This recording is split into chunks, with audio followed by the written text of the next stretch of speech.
This is the new 2026 Cadillac Vistiq, and we introduced you to it a few months ago in the studio. And it was there we called this thing the first really totally normal looking and feeling electric SUV. It's the last SUV from Cadillac to finish their new lineup of electric SUVs, starting with the Optiq on the bottom, then moving up to the 2-row Lyriq, this, the 3-row Vistiq, and then the range-topping Escalade IQ. Now, we thought it looked normal, we thought it felt normal, but we didn't have a chance to drive it. Now, we have had a chance to drive it. And does it feel as normal as it looks? Well, let me tell you all about it. So when I first encountered the new 26 Vistiq, it was in a studio. And at that point, I called this thing the totes normal electric SUV. And that really has carried over into the driving experience. You see, some luxury crossover electric vehicles, electric SUVs basically, are spaceships, and they're a bit weird, and they turn some people off in terms of ownership. Like a Tesla Model X has these weird Falcon doors and everything controlled through the central touchscreen, or something like the Mercedes-Benz EQS, which has the great big hyper screen that spans the entire dash, which is very distracting and kind of complicated to use.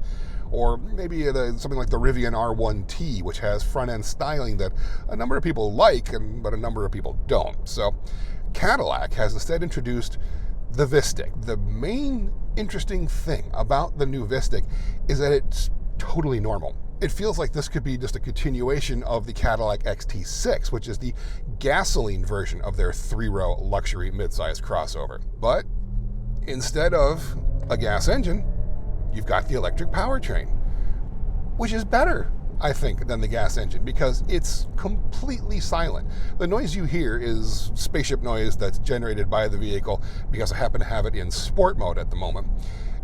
And the acceleration is fantastic, and it should be, because you've got 615 horsepower and 650 pounds-feet of torque.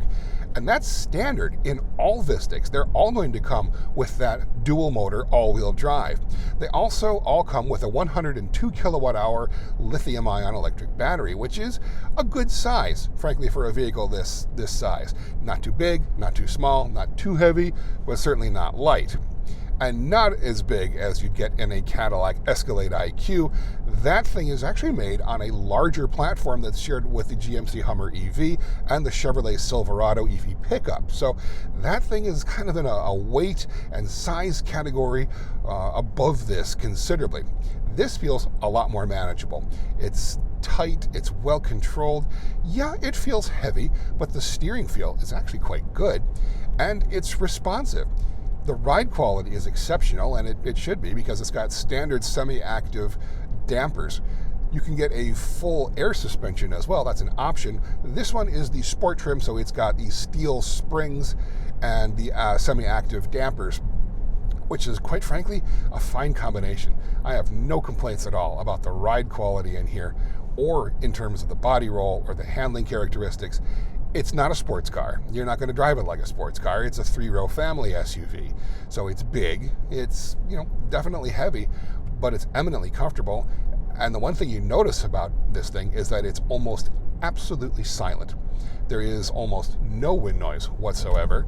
There's very little road noise, and that's partly because they've got an active road noise cancellation software that's using microphones around the vehicle to actually cancel out the road noise that you'd hear.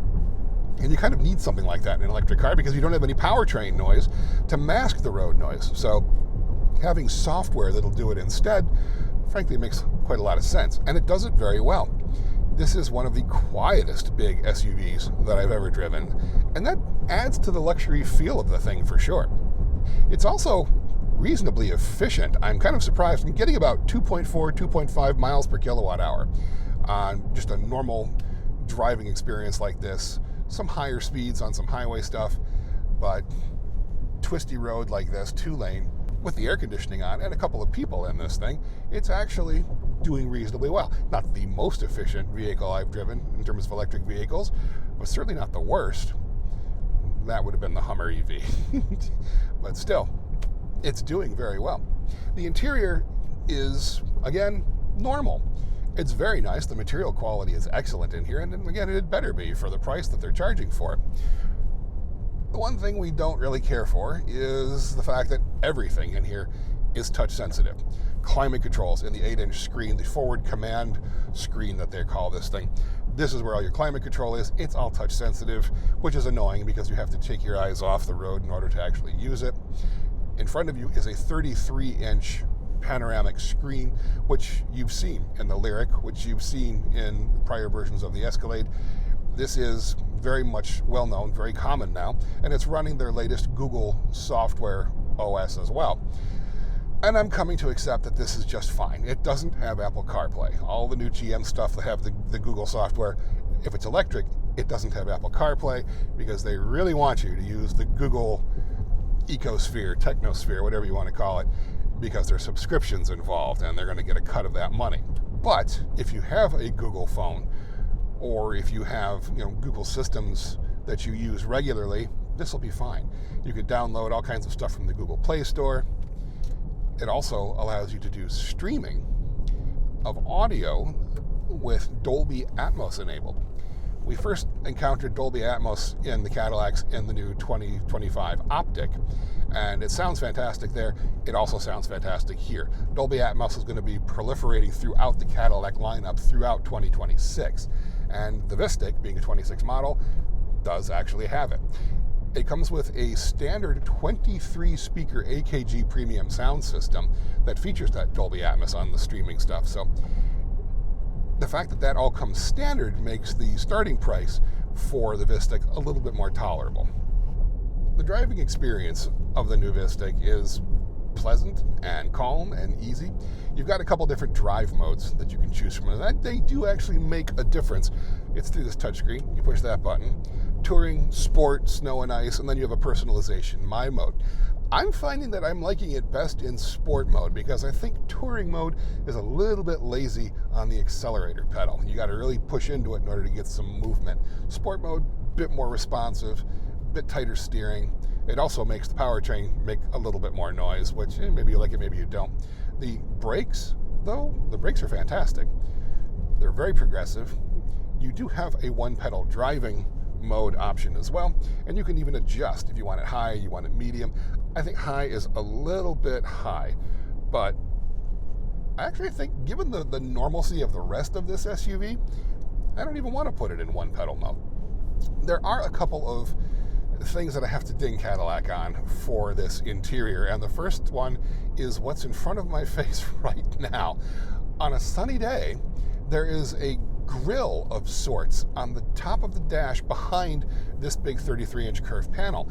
I can't see it from where I'm sitting because it's behind this panel, but the reflection in the windshield is enormous and extreme, to the point where if I owned one of these things, I'd be finding some kind of an aftermarket mat or carpet or piece of fabric to put over this thing because it is directly in your line of sight and very, very intrusive. It looks like I'm looking through jail cell bars, frankly. That's not great. The other thing is all the touch-sensitive stuff in here. No one likes touch-sensitive stuff. It's really not great. It's distracting. It causes you to have to change your focus from what you're doing to what you want to select. And even the steering wheel has touch-sensitive crap on it as well. There's parts of the steering wheel you just simply can't touch because you might accidentally select something. There is some haptic feedback to it, but overall, just put the buttons back. I understand it's cheaper to do touchscreen stuff because you don't have tooling involved and you can change software as you like, but it is not easy to use. And I would really like to see it gone. However, the rest of it, frankly, is fantastic. The comfort is outstanding. These seats are large and they're supportive and they're comfortable and they're multi-adjustable and they have a massage as well. The visibility out is also excellent. This shares the same platform as the Cadillac Lyriq, but it is wider and it is taller, so you have a different seating position in here than you do in the Lyriq. You're sitting up a lot higher. It feels like a much more commanding position, and it feels more like an SUV, whereas the Lyriq feels to me more like a station wagon. The view out is excellent. You do have a fairly large hood, and I don't know why, because there's no motor up there, but from a styling standpoint, it's keeping with the rest of the Cadillac lineup. Cadillac's trying really hard to get us to call this a baby Escalade, and in some ways it kind of is. It is less expensive than the Escalade, it is smaller than the Escalade, but it is almost as nice inside as the new Escalade IQ is. Not quite, but then you're also not paying the same level of money for this as you are for an Escalade IQ, which is eye-wateringly expensive. You do have a third row in the far back, but it's not really meant for long-term adult habitation. It's best left for kids or for short-term trips across town. Yeah, it works, and it's not too bad to get in and out of, but it's not as large as the one you'd find, say, in a Kia EV9 or the new Hyundai Ioniq 9 that's coming. Those are still feeling a little bit larger to me. Now, this model is the Sport. There's a couple of different trim levels that you can get.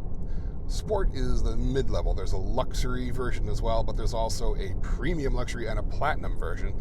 Those two are coming a little bit later, and they've got some additional equipment and technology that this one does not have. If you opt for some of the higher trim levels, you get front Brembo brakes, you get night vision, a bunch of other things on here that really do add up to really kind of a technological tour de force in this thing.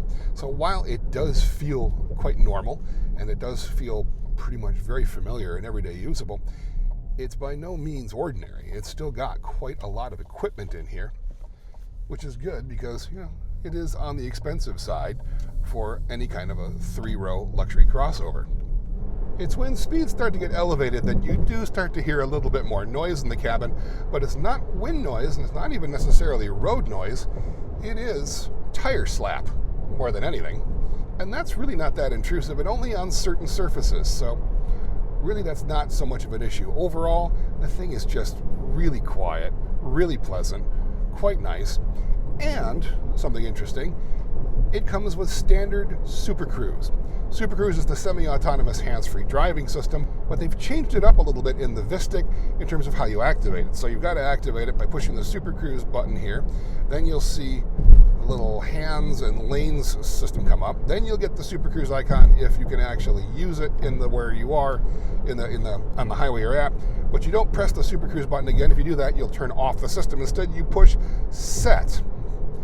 This lights up green. Now you can take your hands and feet off of the controls, and it will drive at the speed that you have set it at. Kick it down just a little bit here.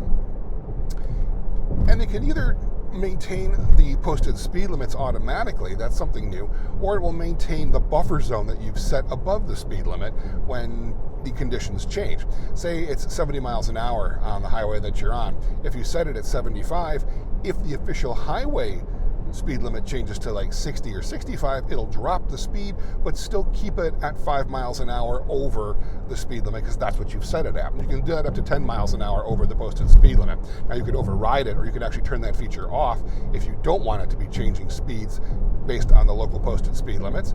But it's a decent feature, especially if you're going to be driving it on some of the 2-lane roads that Super Cruise now functions on.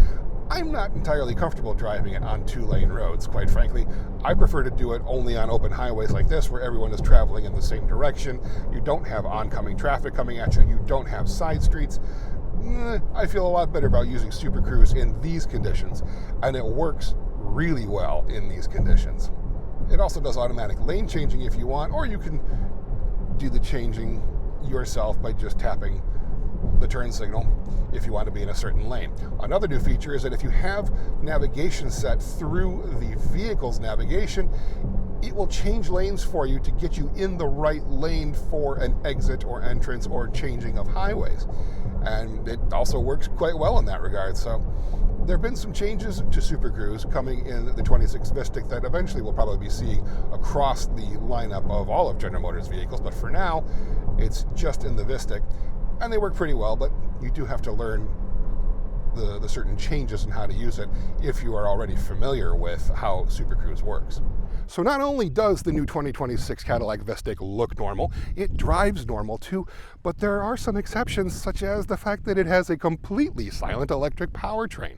And really, luxury cars with electric powertrains are only more luxurious because of the quietness involved. So, quite frankly, kudos to Cadillac for having something that feels even more expensive and even nicer than its pricing would suggest. Now, that pricing is interesting because the Sport and the luxury models both start at around $78,000, and you can get a Platinum for around $98,000. So you can really load these things up, and they do get rather expensive, but they're still a lot less expensive than the Escalade IQ that sits above this thing. Now, if you'd like to have a new 2026 Cadillac Vistiq, they are appearing in showrooms right now. So if you want one, better get down to your Cadillac dealer and start dealing. If you'd like to learn more about the new 2026 Cadillac Vistiq or any of Cadillac's electric SUV lineup, you can look everything up at Cars.com/news.